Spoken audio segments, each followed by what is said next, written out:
So again, the main topic tonight, obviously, is one of the major news issues of the day.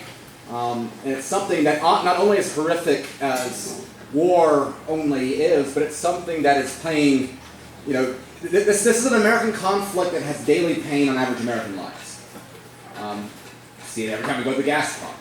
And the problem is that there's consequences that are the result of American policy overseas, that regardless of one's opinion on it, we have to recognize that there are impacts that are going to blow back to us.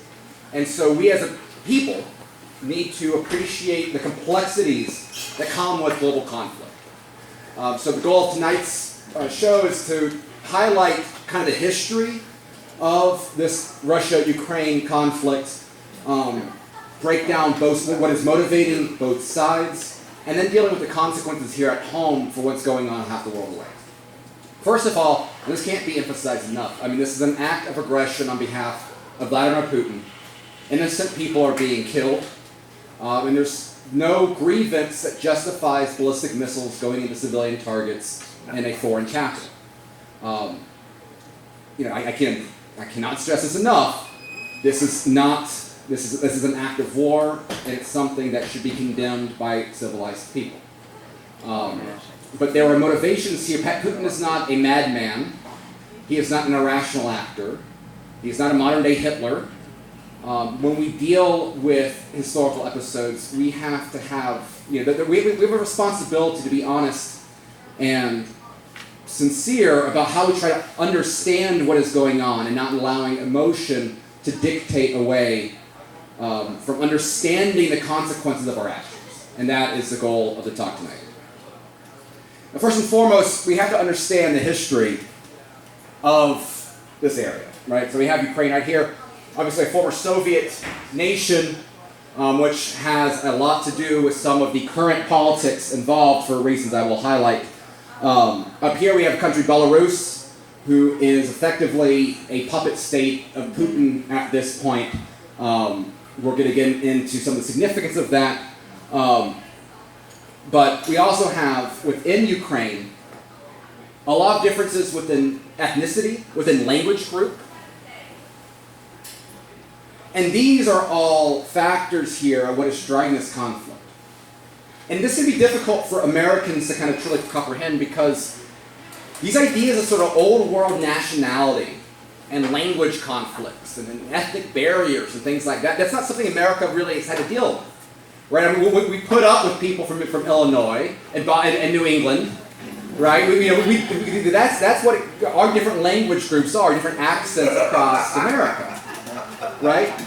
And until recently, after all the New Yorkers try to come to Florida, maybe I'm a little bit more conscious of regional nationalism than I may have been in the past. But our neighbors can change, right? This isn't something that would motivate us to think about warfare. But it does motivate an individual like Vladimir Putin.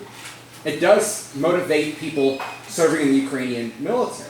It does serve as a major catalyst for these conflicts. And so what we see right here is that within Ukraine, we have almost two different nations here. We have the Ukrainian people that have their own distinct language, their own distinct history. And we also have, on the eastern side of Ukraine, we've got a lot of ethnic Russians. We have high use of the Russian language, right? What's interesting is that, again, we are defending right now within the West the virtues of Ukrainian nationalism, while many of the forces of the West are trying to drain these ideas of nationalism away from the West. What's also interesting is the way that these differences in ethnicity can correlate directly with political behavior. This map is from the 2010 Ukrainian election. And basically what you have here is you have, let's shorthand it, the Ukrainian Nationalist Party, the Fatherland Party, running against a politician who is very Russia-aligned. He's going to come up here later. And you can see the breakdown here of political behavior, of election outcomes, coincides almost exactly with these differences in ethnicity groups across the country. It's also kind of interesting that this was an ethnically Hungarian area, so they were more open to Russia than Ukrainian nationalism, right? There's all sorts of interesting quirks when you start dealing with some of these areas. And you also have a very interesting history of how Ukraine, as the state it is today, came about. This is kind of original, Ukrainian. This was Ukrainian back in 1654. The original's right there. This was land granted to Ukraine from the Russian czars. Here is different expansions brought about from the Soviet Union. Of course, the Soviet Union's own motivations for changing the borders and barriers and ethnic makeup of these territories was themselves to try to make sure that various aspects of the Soviet Union, right, were loyal to the Russian party, right? The Soviet Union as an entity, right, so therefore was very hostile to nationalism that it could not control, right? This itself played a role in with Khrushchev giving Crimea to the Ukrainian government, which is something that had been Crimea had been connected with Russia going back almost as late as the American Revolution in the 1780s. Khrushchev gave it to Ukraine because Khrushchev needed the support of Ukrainians dealing with inter-party battles, right? So all this to be said that the Ukrainian state, as we have now, the barriers, the borders that we're used to on the map, these have changed over time as much as Europe has, and changing these. So to someone like Russia, to someone like Putin, who very much is well versed, and in fact, before he gave the authorization for hot military action, I mean, he gave an hour-long presentation breaking down basically his understanding of Ukrainian history.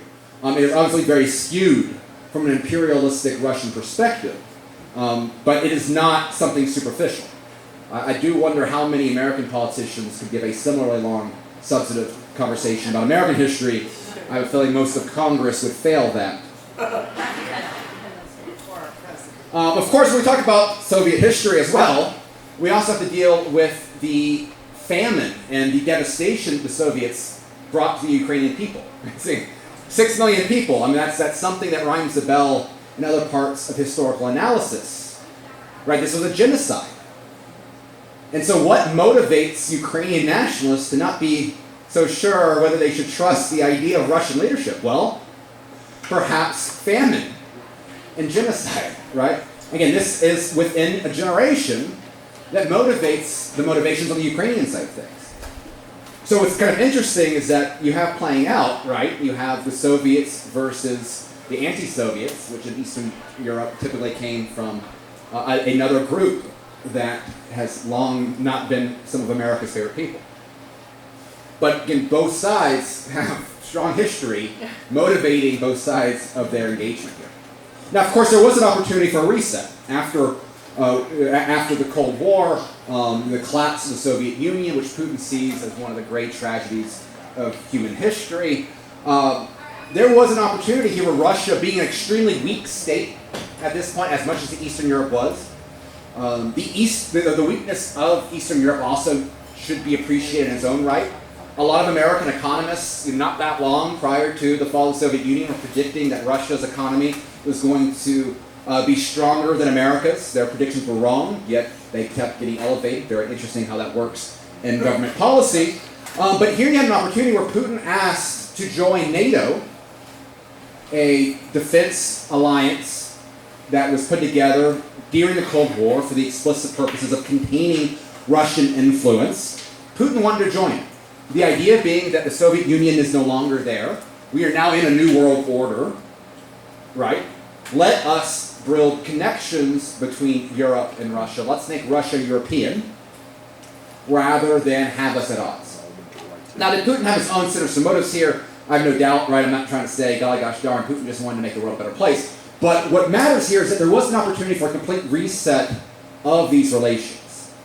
And yet American decision makers decided that they did not want, that they were going to maintain a skepticism of Russia. Now, some of this is just a direct result, right? You have, at this point, an entire State Department, an entire American foreign policy apparatus. It was an entire generation designed to stop Russia, to oppose the Soviet Union. So it is natural for these old tendencies to continue to motivate your views in the year 2000. But again, this is an example where long-held views can stop potential changes in relationships that could bring about different conclusions in the world that we have right now, right?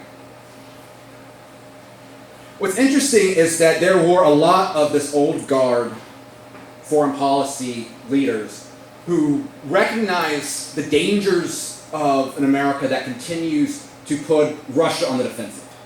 This here's a quote by George Kennan. Basically, the substance of the quote is that he feared the beginning of a new Cold War, and that Russia would react hostilely if the West engaged in continual expansion of NATO.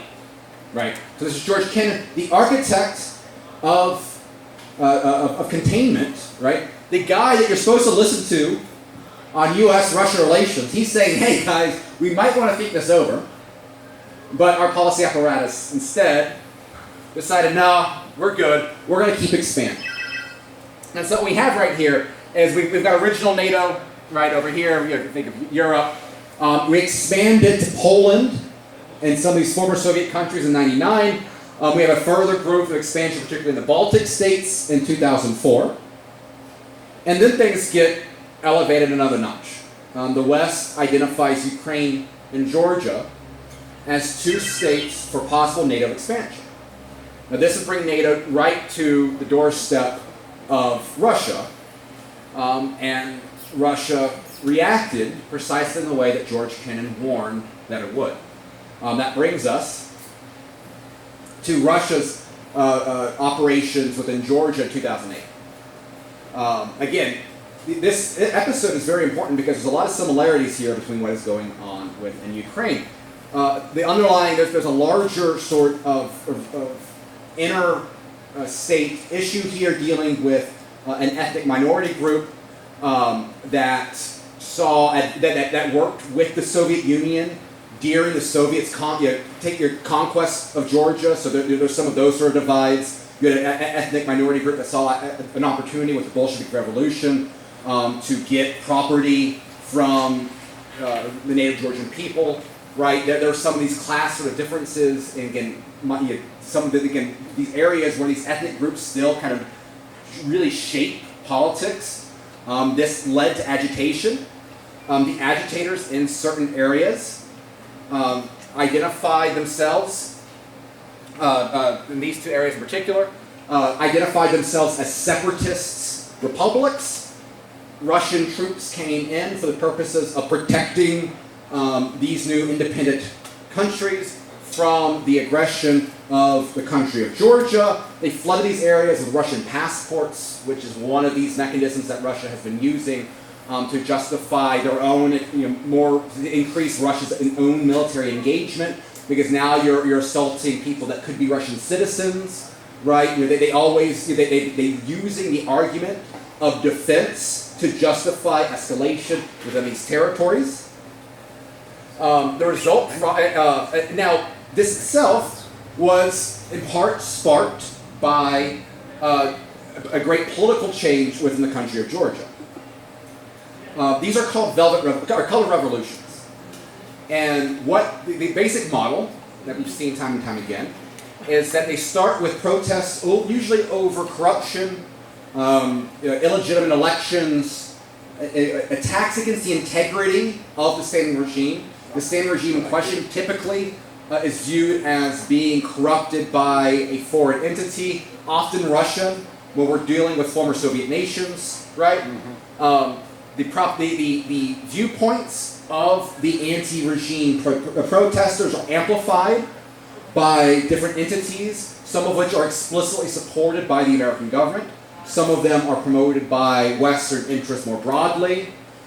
This presents suspicion from those who oppose the opposition, right? These are that then present all these as basically being American puppets, right? Being used as pawns for America's own overthrow of the illegitimate government, right? The answer is somewhere in the middle of these two. There's definitely a lot of sincere organization within it. I don't think you get crowds like this without actually having people motivated sincerely by issues that are very real. Again, corruption, political abuse of political opposition. These things are not limited to former Soviet countries, right? These are the same sort of grievances that motivate politics throughout the West. So again, these problems are always there that you can use as an organizing point, but what matters is that from the perspective of Russia and those hostile to the West, what they see is a map of nations who are slowly overcome and seeing their own governments overthrown by Western agitators. And so we've got the Orange Revolution in Ukraine. This is 2004, not to be confused with 2014. We've got Yugoslavia. We've got obviously we have Georgia. We've got Lebanon. We've got other. So again, this is something that is popping up all around Russia's sphere of influence from their perspective, and they don't like that. The result of this is that the people within those separatist states have a lot of their own. They for the most part govern themselves. The international community still recognizes them as part of Georgia, but kind of what got to a standstill was based on an agreement. Okay, we're going to cease military operations. You guys kind of do your own thing. We're going to ignore it. This is a situation that is not uncommon here. You also have Armenia and Azerbaijan have a very similar sort of standing with Nagorno-Karabakh, which is a region that Armenia claims is Armenian. The rest of the world recognizes as being Azerbaijani. So like this is weird from our perspective because we don't deal with a lot of this. Maybe the Texas border might be like the closest thing, depending on someone's your viewpoint. But this is something that, again, not completely unheard of within this part of the country, or this part of the world. Now, this is the aforementioned Orange Revolution of Ukraine. And this arose, like the others, as an anti-corruption movement. The result of this was the rise of a new Ukrainian nationalist leader. This is Viktor Yushchenko. Now, if you can see, his face is a little bit scarred here. This is because during his election, he was poisoned. This is one of several incidents that Russia is blamed with poisoning certain individuals against the motivations of Vladimir Putin. He survives the poisoning. He is scarred for a good period of time. He is now, to this day, just about fully recovered. But he represented a new era of Ukrainian politician that was proudly Ukrainian. A Ukrainian nationalist. Now, this represented itself also in policy. For example, there were attempts to use the government of Ukraine to promote the use of the Ukrainian language and to decrease the use of Russian, the Russian language. He also promoted and recognized as a national leader a man named Stepan Bandera, who is a very famous Ukrainian nationalist, an anti-Soviet leader of 1940s Ukraine. Now the problem is, when we talk about anti-Soviet leaders of 1940 Ukraine, what we're talking about is people that work with the Nazis, right? Now, I'm not trying to use this to beat on the corpse of Bandera. He was a man motivated by the interest of his people. And what he understood as the motivation, the interest of his people, was to protect his people away from the Soviets. And he was right on that because, right? Now, the story of Ukrainian support for the Nazis didn't go very well. The Nazis themselves ended up abusing the Ukrainian people. Bandera then became an opponent of this, right? So again, he was not. His motivation was not the glory of Hitler. He was a man put in a very difficult situation. But when you hear news reports, or when you hear Ukrainian, or when you hear people saying, "Oh well, we're supporting neo-Nazis in Ukraine," this is the origin of it. You have nationalists within Ukraine defending their homeland, inspired by the legacy of Bandera. And so, you'll notice the way that this plays out with some of the symbols used and everything else. Now, this was the next chapter in Ukrainian political revolution. This is 2014. This is the Euromaidan Revolution. What you had was a president, that first map I showed you where you kind of saw the purple and the blue, the president that won that was Viktor Yanukovych, who tried to reverse some of these anti-Russian policies. Tried to reverse the treatment of the Russian language, promoted greater relationships with Putin. The protests themselves were sparked by the president rejecting treaties, stronger economic connections with Europe in favor of stronger economic relations with Putin. And so this is very clearly where that West versus Russia distinction directly played itself out within revolution.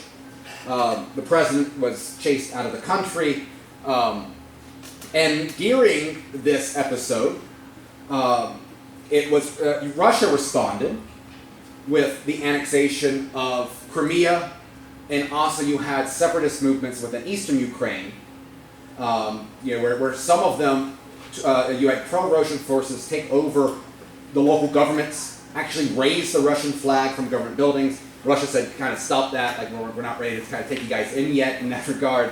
But they have been, because of that, there's been an active war zone on the eastern side, the Donbass region, where the Ukrainian government has been waging war against separatist pro-Russian forces, where you've had many, many casualties. You've had, again, this has been an ongoing military conflict since 2014. Ever since then, the longest ceasefire was 6 months.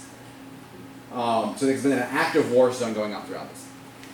A byproduct of this has been growing nationalist fever, right? So when you now have Ukrainian nationalist forces opposing the Russian regime, they're explicitly now embracing the Bandera imagery, right? Again, a Tiki Torch march is interesting in its own right for other reasons. Again, this is kind of just gives you an area. This is the Donbass region. Crimea is down here, cut off the bottom of the screen. Crimea is important because it's a seaport that has a lot of strategic advantages as well. Crimea, though, again, this is something that had been Russian since 1780-something. Majority ethnic Russian. Referendums came about after this, try to justify Crimea joining Russia. In fact, you had referendums going on in Crimea in particular going back to the 90s, where the Crimean people wanted separation from the Kiev government, and basically Ukraine saying if we have a referendum, we're going to come in and we're going to prevent that, right? So this is nothing that was necessarily new. It wasn't something that was produced in 2014 that Putin was taking advantage of. These are long simmering ethnic tensions, to sort of degree that, again, Americans are not that familiar with. So again, when we talk about the imagery being used by Russian nationalists, this is the Azov Battalion, using Nazi sort of imagery, iconography here. It's been very interesting to see in the last few weeks this very interesting game that Western media has had to play, where they want to simultaneously promote the heroism of the Ukrainian forces. And again, I'm not trying to take away, take that away, but in doing so, you often see military garb with Nazi symbols because of this kind of long-standing history in this part. So when we consider the lead up to what has now become this hot conflict, this Russia invasion of Ukraine, Putin has been standing at the table for years now, saying, "Hey, I want assurances that Ukraine and Georgia will not join NATO. I'm concerned about NATO weaponry and the weaponry of the West coming closer to our borders. I am concerned about the dismissal of attacks against ethnic Russians in the Donbass region," right? Because again, this is the West's point of view. What made the West for such a long period of time, right? It was commitment to rule of law. It was commitment to human rights, right? This was the motivating ethos of the golden sort of age of American foreign policy. And yet Russia would argue, hey, the West does not care about the deaths of Russians. And to a certain extent, there is some legitimacy to this point. Again, this does not justify ballistic missiles going into Kiev, but Putin's not unreasonable to be taking this position. Because increasingly what Putin sees is NATO not as a defense alliance, but rather as an aggressive alliance, and a means of Western imperial growth that is treading upon historically Russian spheres of influence. Now, what's interesting is that from the Russian perspective, now from the American perspective, Vladimir Putin is portrayed as Again, Hitler, he's portrayed as the embodiment of kind of a right-wing authoritarian strongman, and therefore the perfect boogeyman for the political zeitgeist of the modern West. What's interesting is that Putin's had his own critics from the Russian right. Ever since 2014, people have thought that Putin's role within basically Russian-Ukrainian affairs was being the protector of Ukraine at the expense of the interests of Russia. Western polling prior to Putin's attacks on Kiev showed, again, this is Western polling, not RT, not the Russian government, saw that 2/3 of the Russian people supported war against Ukraine because of the actions in the Donbass region. Right?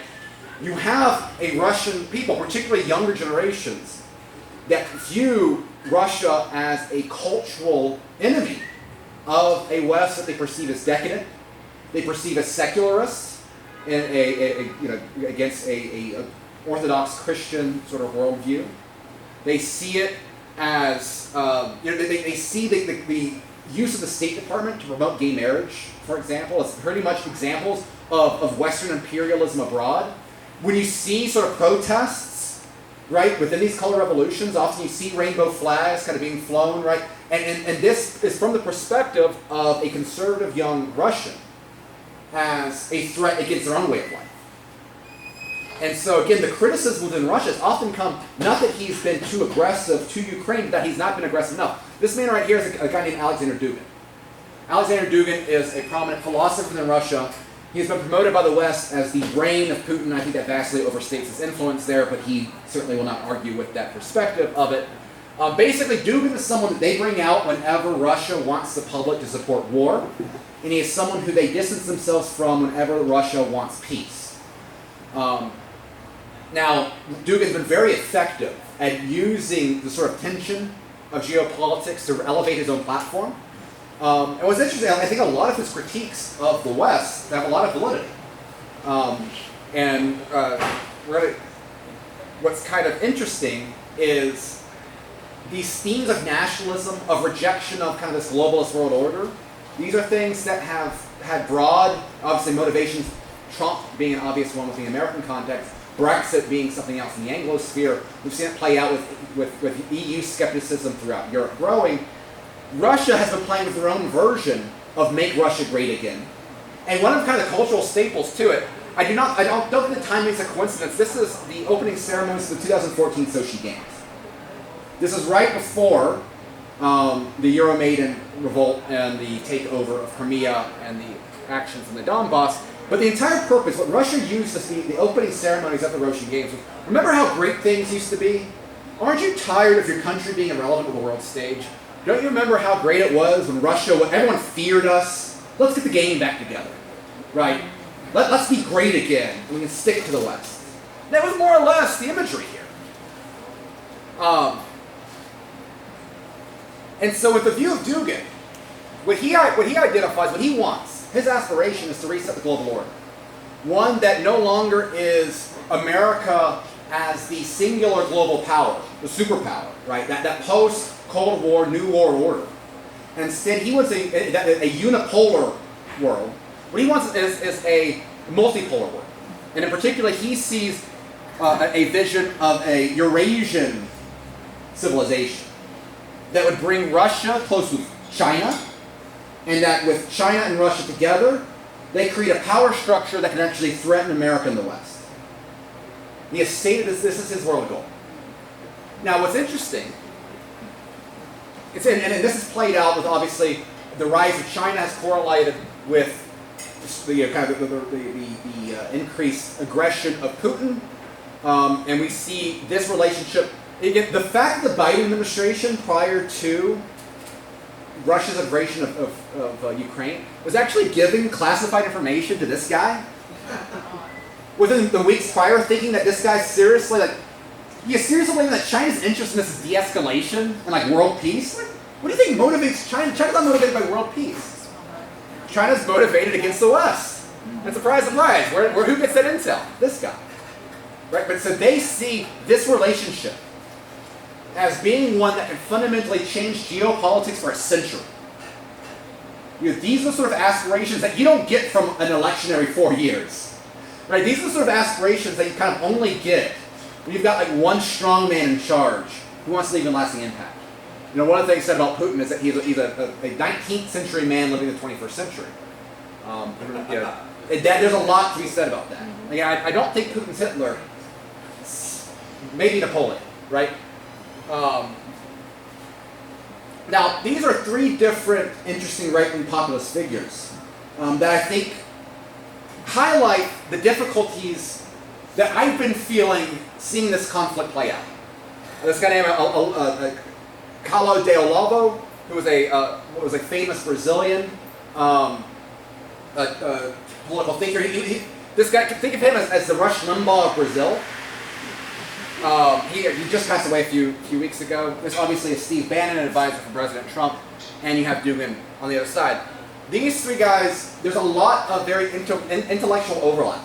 Bannon's actually met with Dugin, and Bannon's goal, his aspiration, what he wanted to do with the Trump administration was to reset this entire geopolitical vision. What Bannon wanted to do was to pivot America away from hostility with Russia and towards cooperation with Russia, and to try to unite the West, in this case from a shared Christian ideological worldview, that if we could unite the West, we could pivot against what Bannon identifies as the great threat to Western civilization, which is China, and to a lesser extent Iran. Dugin's advocacy is that he sees the West as non-Christian, as secular, and must be stopped by traditionalist powers, which in this case would include the ancient civilization of China, the Orthodox Church of Russia, and the Islamic government of Iran. Right, so that's his perspective versus versus Bannon. And Brazil's perspective here, he saw an opportunity. He saw China as a threat, and he saw Russia as a corrupt power, basically using religion as a facade. And so this is why Brazil, particularly Bolsonaro, the nationalist president there, perhaps the world leader who him and his network were the closest to the Trump administration, because these two very much shared a very similar ideology. And this is very interesting for reasons that may play up in the future. So again, we'll go back real quick. The one thing to highlight though on this is that what this means though is that what all these guys identify though as the larger threat is the globalist Western order, and by that you think about the multinational corporations, think about the global elite, think about bankers, right? Think about all the people that Trump ran against. What these three individuals will all identify as a threat to humanity is the secular, modern perspective of these globalist forces. And I'm going to hint at why that matters going forward. Now, because Ukraine has played the role of effectively a proxy in this larger battle, this larger dynamic between the West and Russia, it has been a open sore ready for corruption from world leaders, right? The most obvious example, obviously, Hunter Biden, and who was able to take great advantage. Again, while you had all this unrest going on during the Obama administration, you had the sons of prominent Democratic politicians being taken on for prominent jobs within Ukrainian oligarchies, because what these guys are doing, what Ukraine and the people in charge of Ukraine, the Ukrainian economy, what they want is they want to make sure that they control the Ukrainian economy. You know who's a threat to Ukrainians controlling the Ukrainian economy? Russian oligarchs controlling the Ukrainian economy, right? And so what these people are trying to do is they're trying to buy as much inroads and clout with the West as they can get, and that means hiring the dumbass kids of very powerful people. This is something not unique to Ukraine. If you look at the boards of like Chinese corporate, if a foreign bank, if a European bank goes to China and wants to set up shop, what's the first thing the European bank goes to do? They go buy, they purchase the Chinese equivalent of Hunter Biden, and they make him vice president of banking affairs, right? Just don't audit the Chinese banking system, you're fine. This is the way you deal with corrupt regimes. And again, I don't think it's a surprise, these scandalous in the circles, the American regime has become just as corrupt as the Communist Party with the way they manage this sort of stuff. And so remember, one of the things I think was amusing, right, is when you had the whole episode where Biden was threatening the Ukrainian prosecutor, right, that was prosecuting Burisma. Now the line, and I think there's probably more, I'm not quite dismissing it. The argument is that, the West was concerned about the corruption of the guy overseeing this corruption, right? And again, wouldn't surprise me at all if the guy's reputation hasn't particularly held up well.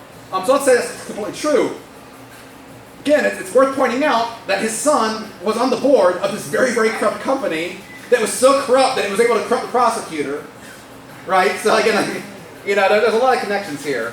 Again, it's the problem is that the Ukrainian people have been abused. They've been abused by Russian interests and both Western interests that have seen Ukraine as a piggy ground, as a piggy bank, and an opportunity for sweet, sweet money, rather than a nation worth to be respected in its own right. Now, this brings us to the most recent presidential election, where you had Poroshenko, who was the chocolate king of Ukraine, he himself a Ukrainian oligarch, who, to be fair, I'm not going to say he's the greatest president in Ukrainian history, but there was some work being done on the corruption side of things. Like he did have some respect on that. He was also perceived as being the anti-Putin candidate. If you just see the two sides stand by side, you can perhaps understand why your average person might view one as being more capable of standing up to Putin than the other. It doesn't help that Zelensky, was a Dancing with the Stars champion. Very interesting in its own right. Yeah. So when you went into that 2019 Russian election, if you were pro-Ukrainian nationalist, you backed this guy. If you were pro-peace, if you were pretty much anti-escalation of tensions, for whether that was being pro-Russian, whether that was being I'm tired of this sort of stuff, you backed Zelensky. And the result of that is Zelensky won overwhelming. The map, if you look at that election, it doesn't have that very clear distinction between ethnic Russians and ethnic Ukrainians. It's kind of across the board. Zelensky was the man. What's interesting is that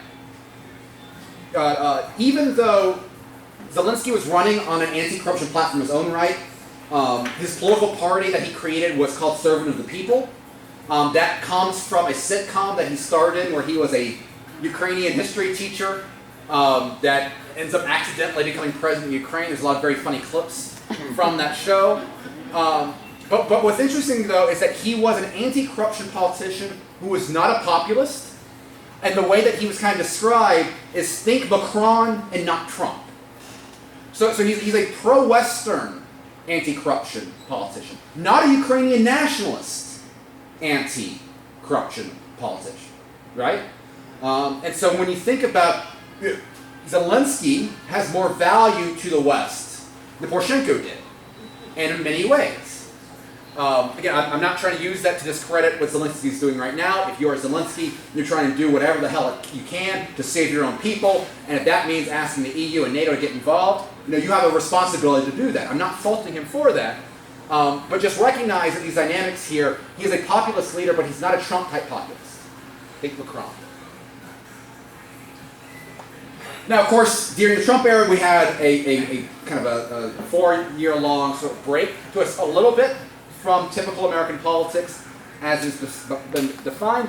Trump was actually very harsh on Putin from a policy perspective. There were Trump kept making big issues about Germany's reliance upon Russian energy and things like that. So this wasn't soft on Putin sort of policies here, but he also wasn't hostile to Putin, right?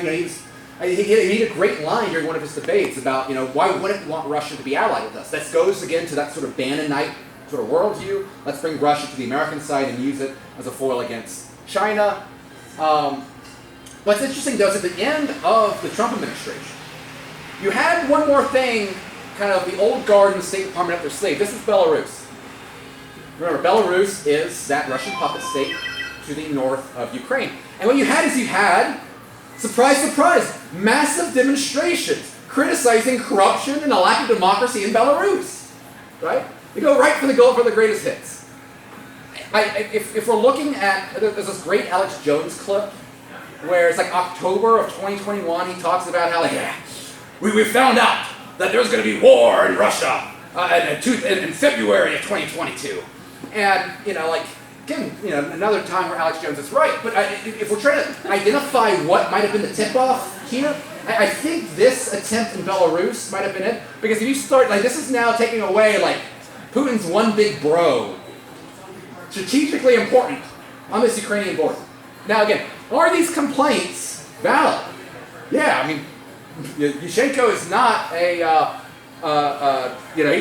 not a defender of Belarusian democracy. He is a strong man. He's got an old way of doing things, and he is an oppressive regime. But from the perspective of Russia, those complaints are very secondary to America trying to come in and overturn the regime, with the understanding being that what comes next is going to be an American ally and not a Russian ally. So, this has now brought us this is kind of the historical context that brought us to Putin's decision to invade Ukraine. And again, this is an act of aggression. Innocent people are dying. This is something that should be condemned. But the problem is, though, is taking our valid moral views and our valid moral criticism of what Russia has done, and then identify what are the results that are in the interest of the American people. If there's anything that we should have learned from COVID, it is that moral self-righteousness doesn't result necessarily in good policy. There are things that can be done with the best of intentions for the right reasons. They have devastating consequences for all involved. And the thing is, within war, sometimes there's not a clear victor. No one won World War I. The world lost. And the question is, what does this look like? Again, this is kinetic warfare playing out on the edges of Europe. Something that is not very jarring to see. This has been kind of Russia's attack angle, taking advantage of moving in from Crimea in the south, obviously coming in from the east. Belarus, again, our friend right here, this has been an important staging point here, and their goal is to try to encircle Kiev. The result of this is that this is all kind of Russian sort of occupied territory here. They're kind of making their inroads. Now, there has been, things have not gone overly well from Russia, right? Here is the big convoy that has been stalled for several weeks now outside of Kiev. You have issues with tank mobility, right? We're dealing with obviously very muddy sort of areas within Ukraine right now. We're having mobilization issues. You have supply chain issues. There are issues that the Russian military is suffering from. They still have a lot of troops. They still have a lot of weaponry. They still have a lot of strategic missiles that they have no problem using. They have air superiority. But it's not gone particularly smoothly. Again, this is a Russian tank in Ukrainian mud. And of course, Ukraine's response has been mass mobilization of armed forces. This has come not only from arming Ukrainian citizens. You've had a large sort of foreign contingent of volunteers coming in. It's very interesting to see this sort of warfare play out in the age of Reddit. You've got people on the message board saying, guys, I'm not quite sure what I got myself into. We've got 5 days of training and they're putting us on the front lines. Which kind of makes sense if you're Ukrainian, right? You might as well let foreigners out in the front line than your own people. It is what it is. But it's something to think about in the long run. Right now, the strategy of the West is, okay, guys, we're not going to get involved directly. We're going to get a ton of weaponry, and we're going to pump it in this unstable region. Thankfully, there's no examples in American history where this has turned out poorly. But understand, this is more or less what we've done. And the issue is that, again, part of the mobilization here is that you've got Ukrainian nationalists, motivated by old Ukrainian nationalists. And so, again, could you see a scenario, there's some interesting clips out there, where you have leaders of Azov Battalion in these explicitly Ukrainian nationalist groups. And they're out there saying, gosh, we are loading it with missiles right now. Not only are we going to kick out this Russian scum for our country, but we're going to have so much weaponry here where we can now arm ourselves and we can become our own power. Right? This is the aspirations of Ukrainian nationalists who are motivated because, again, unlike other Ukrainians, unlike Zelensky, the goal of Ukrainian nationalists isn't to make Ukraine European. right? Their aspiration, they might want to join NATO for like extra guns, but like they don't really care about the EU. They don't care about becoming Western. They don't care about becoming, a modern liberal, right? They don't want to become Macron. They want to become Ukrainian, right? They want to become, and so you have within the opposition to Russia very interesting dynamics.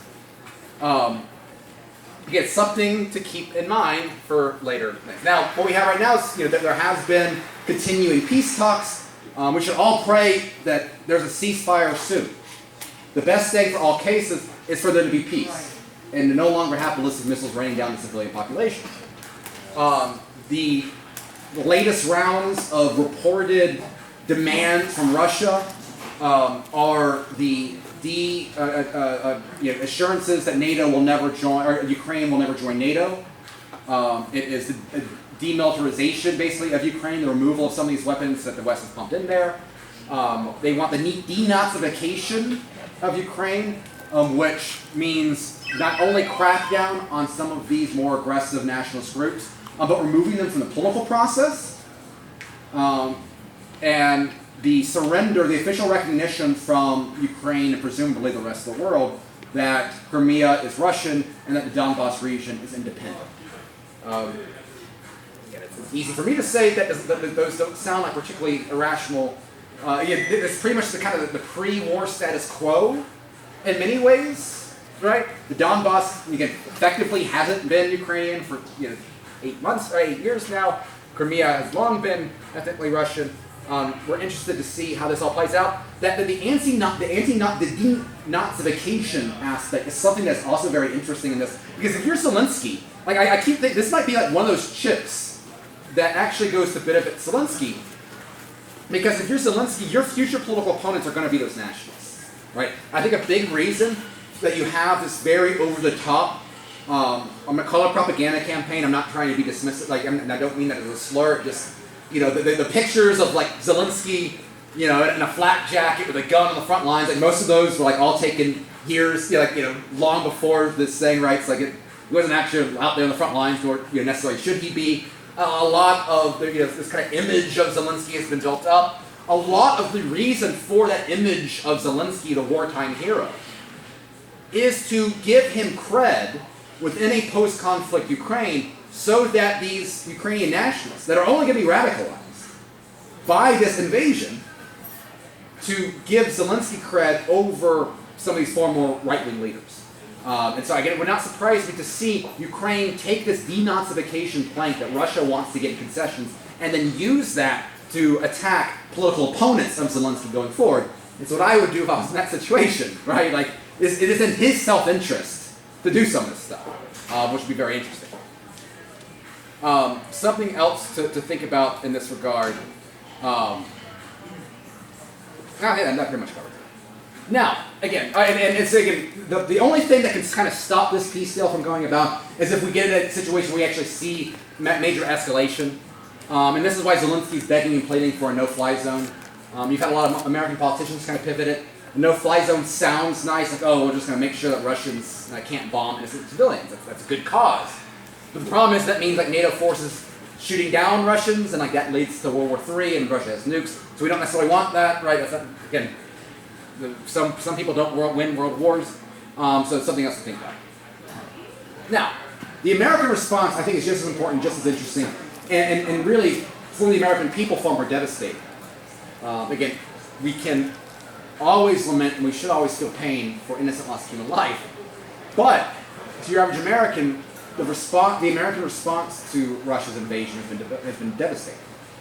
We now have one of the things that America has become really good at over the last 20 years is to wage financial warfare against its enemies.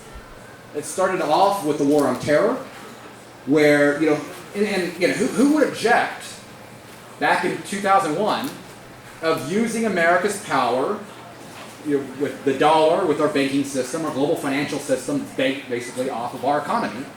Who wouldn't want to use that to debank people that funded Al-Qaeda or provided monetary support to the hijackers, right? They started off by using financial warfare in the war on terror against obviously bad actors. And then these financial tools were used against Iran. okay, also a bad actor. They've been using it against North Korea, obviously, another bad actor. But now they're being used against Russia. And Russia, again, a bad actor. The difference is, though, is that the Russian economy is not the North Korean economy. The Russian economy is not the Iranian economy, even though Iran has a ton of oil.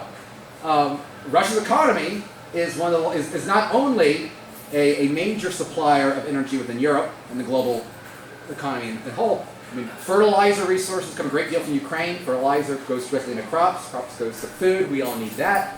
Wheat, a particularly important sort of food, right? I mean, there's all sorts of strategic resources that Russia has that the rest of the world needs that we are now cutting off from the rest of the world. Historically, right? Creating an embargo so you can't trade. I mean, this is how we wage war against other countries. So again, we've been engaged in a financial war. Now, of course, one of the things that makes this very interesting is that Germany here is Merkel. Merkel speaks Russian. Merkel's relationship with Putin was the best within Europe. And whether that is directly responsible for this or not, Germany has kept kind of doubling down on their dependence on Russian energy, right? And so we're now in a situation where, while you have a lot of the West saying we're not going to buy Russian oil, America being one of them, Germany's saying we're not going to stop buying Russian oil. What do you want?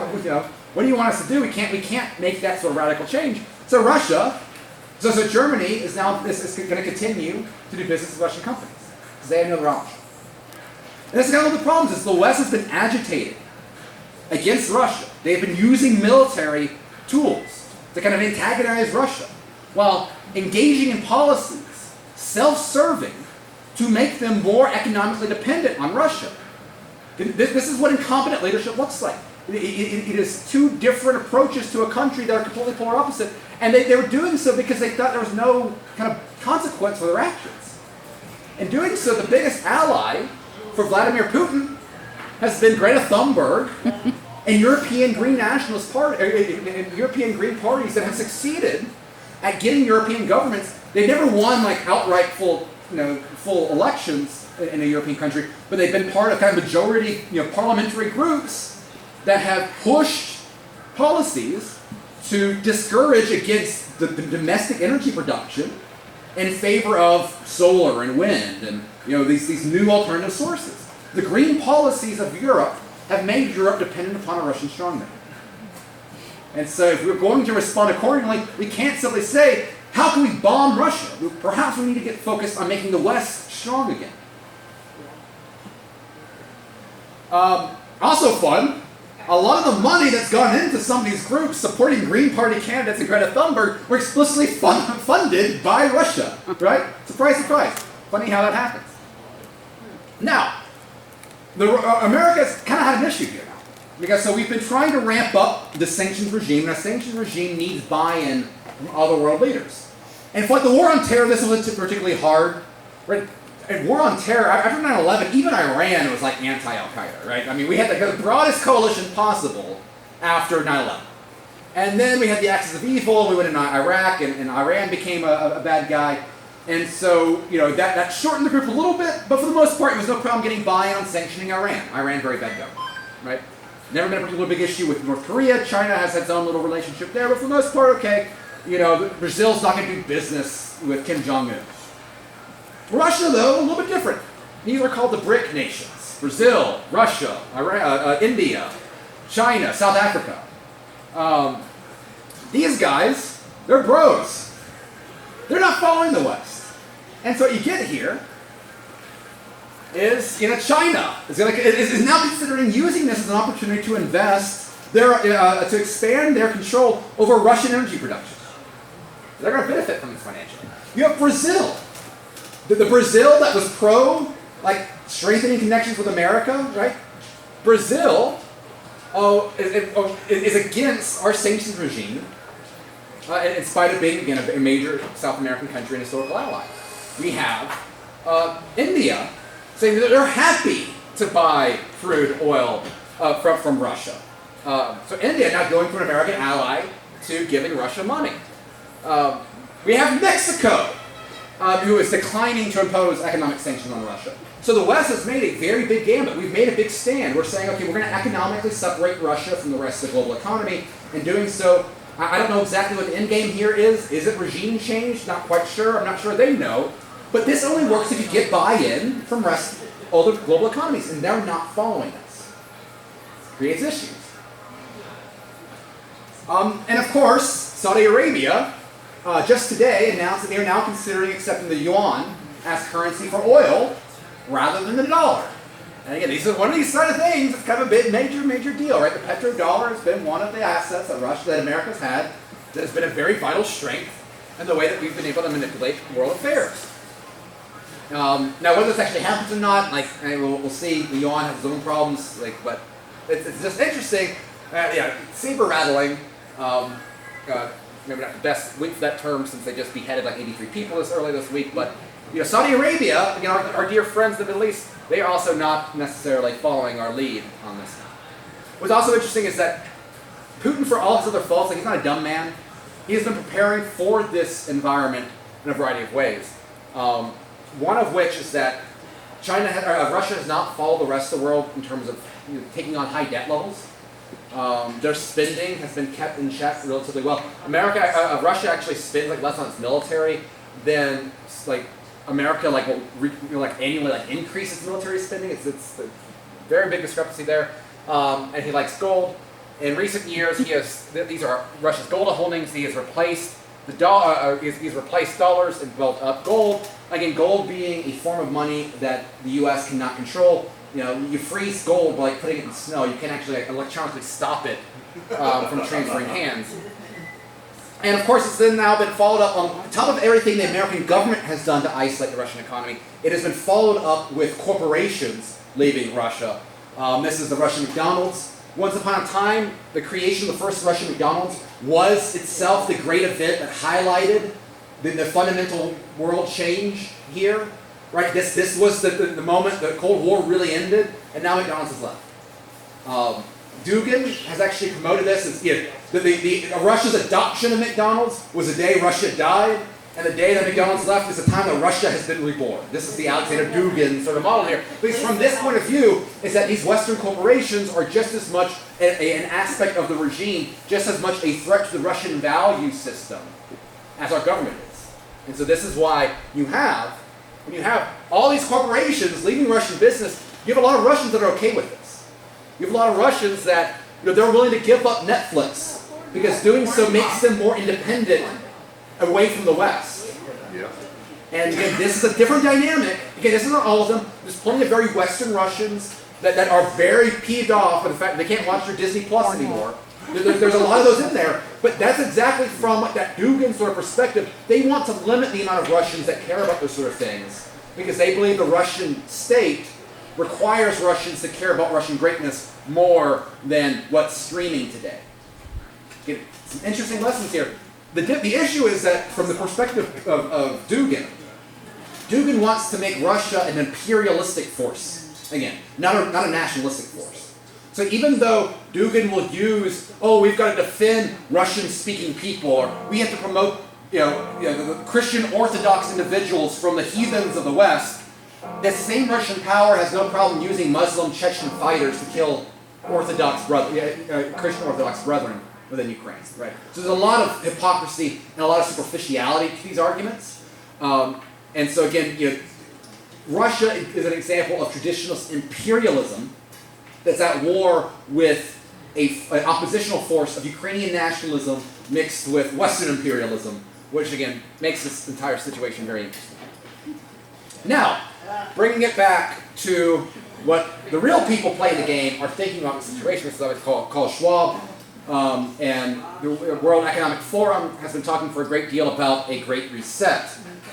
He saw COVID, the pandemic, represents a rare but narrow window of opportunity to reflect, reimagine, and restore and reset our world. Well, now we've got two of them. Because now we have a moment of tremendous economic upheaval and change. And so, the World Economic Forum, they want, just an animation, so the World Economic Forum has talked about the value of having a treaty limiting oil use in societies. Well, you don't need a treaty cutting down on oil use if you've got $7 gasoline.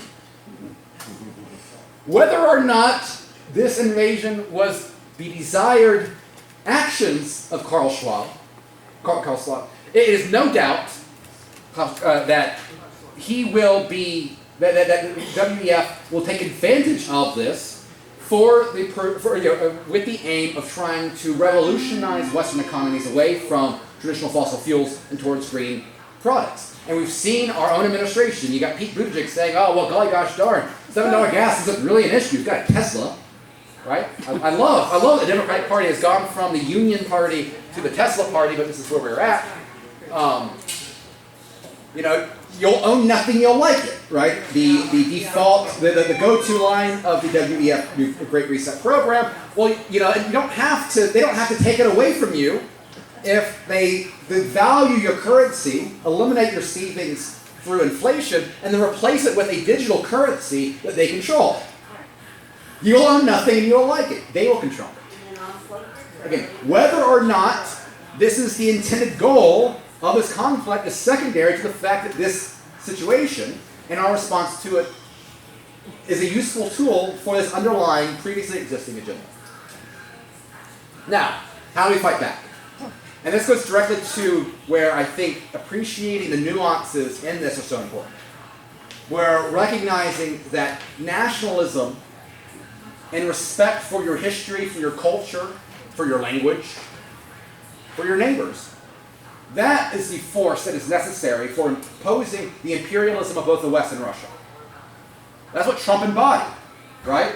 Drain the swamp, eliminate the American oligarchs of our own variety. Stop the steal. Get rid of these velvet revolutions that overthrew legitimate governments overseas. They did the same thing here, right? Trump's agenda, he stood for precisely the sort of values that the West wants you to believe that Zelensky embodies. Of course, they hated it. They had to get rid of it.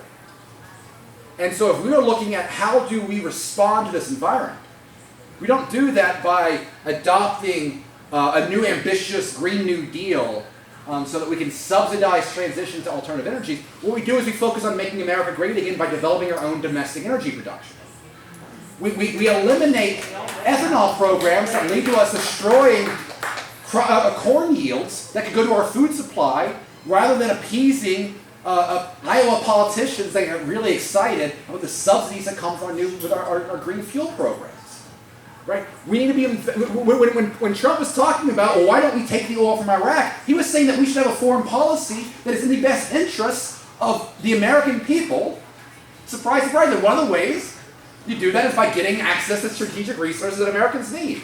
The idea that, oh, golly gosh darn, the purpose of our foreign policy is to push some sort of ideological agenda by a minority of elite would be foreign to someone like Trump. It'd be foreign to any of these nationalist leaders that are not doing this, right? The reason why Brazil isn't sanctioning Russia isn't because Brazil is okay with Kiev having ballistic missiles launched at it. The reason why Brazil is okay with doing business with Russia is because they want fertilizer. Bolsonaro needs cheap food prices to win re-election, right? It's not that hard to figure out. And so the question is, are we going to have a world order where governments are motivated by the best interests of their people, are motivated by higher ambitions, a Greek reset? And again, it's just very interesting to see, not that long ago, Trump being bros with exactly the sort of people that Russia is being dependent upon. Perhaps this offers an opportunity where you have a Trump 2024 that some of the pain, this might be the only solution we have to dealing with the pain. Because what we have is that we had a lot of economic policy advisors that guided directly the decisions of our governments that thought we could turn on and off the economy like a computer, right, with COVID, and we're just going to boot it back up again, there's going to be no problems, right? We've seen the consequences of this with supply chains, price inflation, et cetera, et cetera, et cetera. Those same economic minds are the ones that promise, golly gosh darn, believe us, we know how to decouple Russia from the rest of the global economy, and you're not going to have to worry about it. We should worry about that. And I don't know how we solve this issue without overnight, unless you have the West really willing to rebuild those economic ties as soon as you have a ceasefire. I don't think that's going to happen. Because the problem is that we've seen how the West operates. Right? A Trudeau, who's like the perfect example of that anti-Zelensky politician, right? He left as soon as he could, as soon as truckers were coming to his hometown, right? these people are not interested, and their response to everything has been canceling people they disagree with. It's true with domestic opponents. Again, the way that America has treated Russia is very similar to the way Trudeau treated truckers in political dissidents. This has become the go-to viewpoint of Western liberal leaders. That if you are deemed a bad guy, then we cannot cooperate with you in any means. You are going to pretend you don't exist. You can perhaps do that to a handful of right-wing agitators in America. You can do that even to unvaccinated truckers. There are global consequences when you do this in a economy inside Russia. And again, how we handle this economically is going to require more moral outrage of what Putin has done. It's going to cover ideas, and I think it's going to require ideological change. And that would be a great step in that direction. If we want to stop the Great Reset, we need to make America great again. Thank you very much.